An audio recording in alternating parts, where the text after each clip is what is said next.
Man, what is happening, my YouTube family? Of course, it is your boy B New. I'm coming at you on this Friday morning. First and foremost, as always, just want to send out positive vibrations and blessings to everybody who could be listening. And just TGIF, man, enjoy your weekend, everybody. If you can, get out and enjoy yourself, man. Get some sunshine or whatever you need to do to bring positivity and energy to yourself. With that being said, though, I got a few things I want to touch on this morning. I know it's the off season right now, and there's just not a whole lot to talk about in regards to the association, especially since most of the trading and signing has been done, even though there will be some more leading up, into the season. But for the majority, for the most part, the majority of the signings have been complete. So we don't have a whole lot to talk about. One thing I did want to discuss is there just seems to be a whole lot of people comparing this year's Los Angeles Lakers roster to that of the 2003-2004 Los Angeles Lakers roster. So I don't know if many of you youngsters probably even remember that team. You might have been little, when that team came out, or some of the people that's a little bit older, who may have been maybe teenagers during that time or whatever, and maybe you just don't remember correctly. But I'm gonna give y'all a walk down memory lane this morning. And before I get into what I want to discuss in regards to that 2003-2004 Los Angeles Lakers team that's being compared for whatever reason to this team is because of age. But one thing I want to point out before I got into that is Karl Malone. Now, I know in my original viral video, I roasted up Karl Malone and said Jordan be the old ass Karl Malone, blase, blase. Well, I took a lot of slack for that. And I will say that Karl Malone was not at his peak when he did meet Jordan in the finals, but he was still a great player. So I wasn't trying to take anything away from Michael Jordan in that regard. And we can have a Michael Jordan LeBron debate all day. I'll take on any comers and be willing to lay it all on the line just to let you know why I feel like LeBron James is the greatest basketball player that ever laced him up and walked on the hardwood, And I'm going to come out with my top 10 and probably even my top 20. I think that's what I'll do. Maybe that's what I'll do since it's the slow season. I can give you my top 20 of all time and give you the reasoning behind that. And maybe we'll do a countdown. And then everybody in the comments, you can disagree or agree whether or not why you feel these players are the best players to ever lace them up. But like I said, from the original viral video, no disrespect to a Karl Malone, because Karl Malone, to me, is in the top 10 of players of all time. And not just because of his points, because people think his longevity. And then you got a lot of people who say, man, Karl Malone was just fed the ball. He was just fed the ball by Stockton. But Stockton and Malone were great players. It's just that they went against a team that was better, that even Kukoc being eventually selected for the Hall of Fame. I'm not saying that, in my opinion, Kukoc is a Hall of Fame player. He got the nod and everything, so he technically is. But, I mean, Dennis Rodman for sure is. So you're talking about a three-headed monster of, Rodman, Pippen, Jordan against really Stockton and Malone. You can't really give Brian Russell all that much credit and kudos, even though they did have Hornacek, who was a decent player. Which I saw some idiot compare Hornacek to Manu Ginobili and say that, Hornacek was a better player than Manu Ginobili. We can have that for another conversation, but I had to shut somebody down on that because they had all the exact same averages, and they're like, see, they're the exact same player, the exact same averages. But then I had to point out to them that Manu Ginobili was a bench player. Hornacek was a starter for the majority of his career and averaged about 7 minutes more per game. So how he averaging 7 minutes more per game, but still has to average the same amount of points? So get out of here with that. And Hornacek was a good player, but come on now. He to me, in my opinion, I would take Manu Ginobili over a Jeff Hornacek. And if had Manu, whatever the hell you say, how you say his name, had started his entire career, then he would have an increase in his statistics across the board. But that's not what I want to talk about. So back to the Karl Malone situation. So Karl Malone, he was a great player. To me, one of the greatest power forwards of all time, if not the greatest power forward of all time. And I know everybody want to say Tim Duncan this, Tim Duncan that. Tim Duncan got the championships. Karl Malone doesn't have the championships. All Karl Malone, his points was from, you know, longevity and stats and blase this or that or whatever. But at the end of the day, you know, nobody was handing Karl Malone his lunch on the basketball court. I don't care if it was Charles Barkley, who one of the greatest to do it as well. You know, nobody was going to go out and dominate Karl Malone. So what I want to point out to you when comparing this team, everybody wants to compare, you know, the 03-04 Lakers to the 21-22 Lakers and say, well, it's just a bunch of old heads, some geriatric, you know, they're going to try to do this and it's going to be an ultimate failure because that team failed. Well, first and foremost, that team wasn't as old as you would like to think it was. Karl Malone, indeed, he was old. By that time, he was either 39 or 40 years old. He was definitely up there. But Gary Payton, I want to say, was only 34 or 35, which is pretty long in the tooth when you start talking about, you know, NBA players and athletes and stuff like that. Because for the most part, you can see what happened to Kobe once he hit, you know, age 34. You can see what happened to Isaiah Thomas once he hit age 32 and 33. You know, like a lot of players, they just lose their athleticism and they cannot continue to be as great as they once were. And that's just, you know, father time catching up with everybody. But Karl Malone was different. Karl Malone at the age of 40, he wasn't putting up the great numbers, so he wasn't just out there dominating, but he was a key piece to the Lakers. And I don't know if a lot of you all know, but you know, the Lakers finished with the second seed that year. Now, of course, let me give you a trip down memory lane. They won the first three championships, Kobe and Shaq with that tandem, right? They won 01, they won 02, they won 2000, they won 2001, and they won 2002. So they three-peated, right? But then the next year, they got put out by the eventual champions, the San Antonio Spurs. And the San Antonio Spurs won the 02-03, if I'm not mistaken, led by Timothy Duncan. And by this time, the Admiral David Robinson had retired. But this was starting the new dynasty of the San Antonio Spurs with Tony Parker, with Manu Ginobili, with Tim Duncan. So they had a great team. I don't know if Mario Elie was still playing for them, but anyway, they had some great players, and they won that championship. So then the following year, you know, when the Lakers acquired Karl Malone, let's just take a look at the impact that Karl Malone had, because the Lakers went out and acquired Karl Malone because they felt like he could help them compete for a championship. And I remember specifically when the Lakers signed Gary Payton and Karl Malone, Vegas instantly put them as the favorites to win the championship, even though that was Karl Malone's age. But see, during that year, I don't know if a lot of you guys know this, but Karl Malone came out getting triple doubles. It wasn't big triple doubles, but it was like 10, 15, and 12, you know, stuff like that.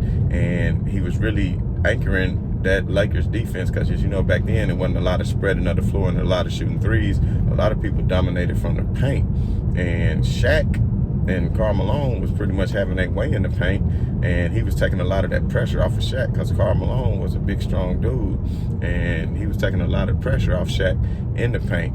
So basically, Karl Malone, the Lakers jumped out, and they were like the #1 seed.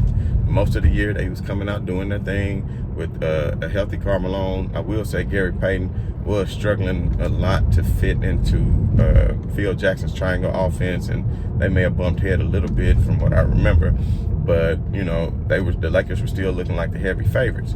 So then Karl Malone gets injured mid-season. I think he tore his MCL or sprained his MCL, whatever it was. He had a bad knee injury that kept him out for like three months or so. So when Karl Malone went down, I'm just gonna tell the truth, the Lakers looked like an average team. And Karl Malone was 40, family. Karl Malone was 40. And when Karl Malone went down, the Lakers looked like an average team. Their record was 22 and 17 without Karl Malone once he went down to injury. So basically, once the old Karl Malone went down, once Karl Malone went down, you have almost a 500 team.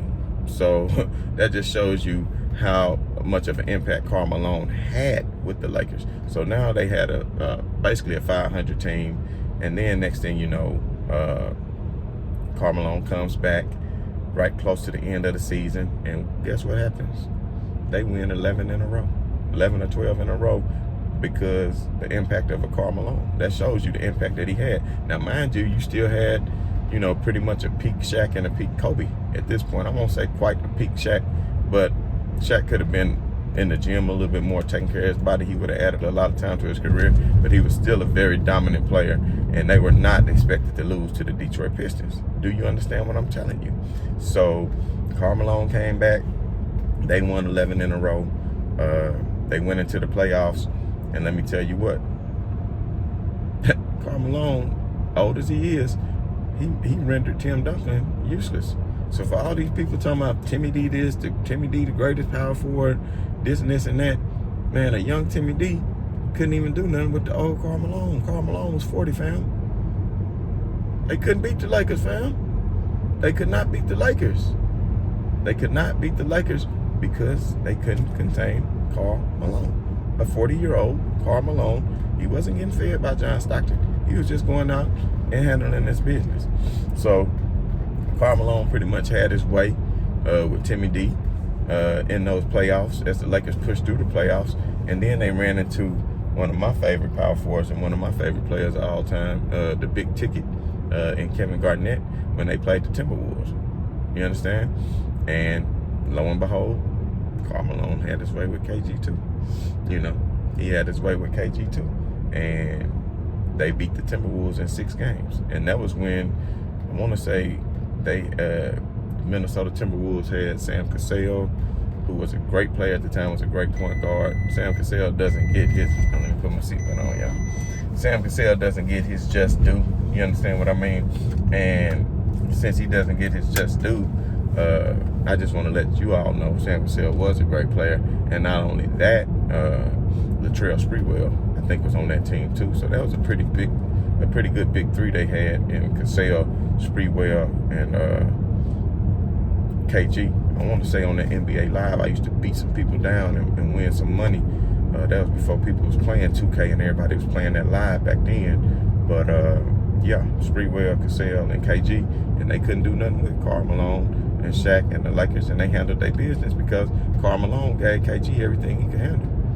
Now, barring Karl Malone being on that team, the Lakers, that KG might would have made it to a finals earlier in his career and showed you what he can do. And for all the people who think KG wasn't balling, go look at KG 2000 Olympic tape when he was just in the gym playing with these other guards, great guards on the team, and he was taking them up and down the court one at a time doing them, and he wasn't getting a break.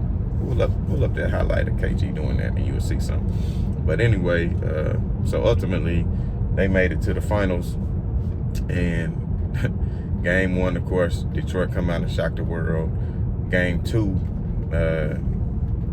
did the Lakers win game 1? I can't remember. I think they won the first game. Then the second game, they lost it. They won in overtime, so they barely won that game in overtime. And then what happened?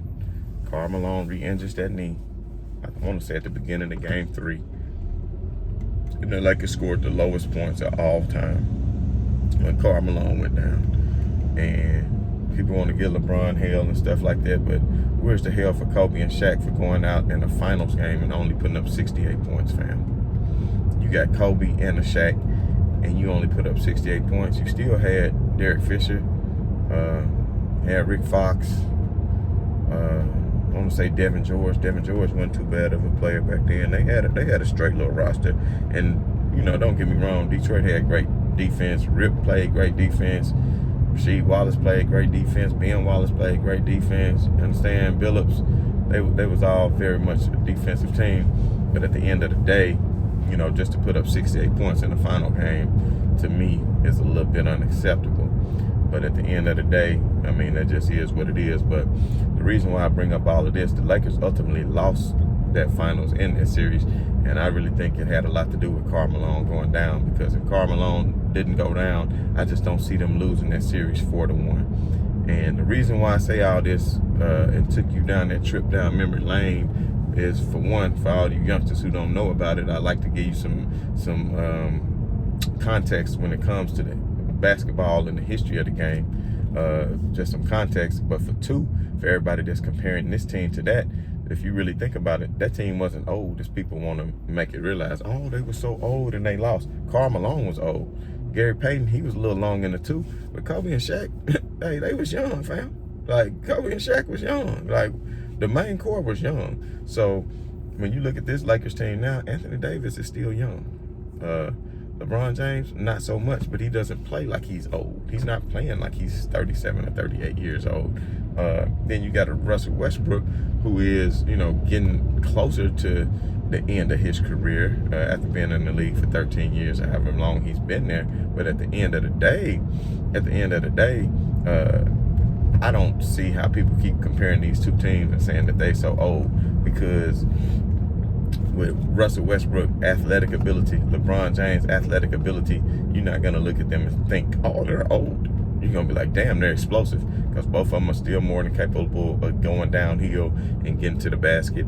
And I know they formed a wall for LeBron, and Phoenix formed a wall for LeBron. They couldn't spread the floor during those playoffs, and people say, well, damn, LeBron can't get to the hole or whatever. But at the end of the day, LeBron, I think, was still injured. He was not at his best as far as being able to move off the dribble and being able to attack the paint the way he is normally used to attacking the paint. So there's going to be a big difference when you got all these cutters and movers, and then you got a person like Carmelo Anthony who can hit the three. You got Wayne Ellington who can hit the three.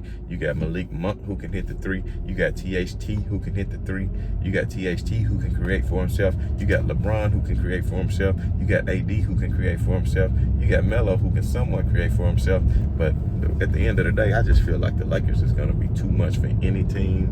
And yeah, I'm damn right I'm going to keep the same energy, because ain't nobody going to beat them.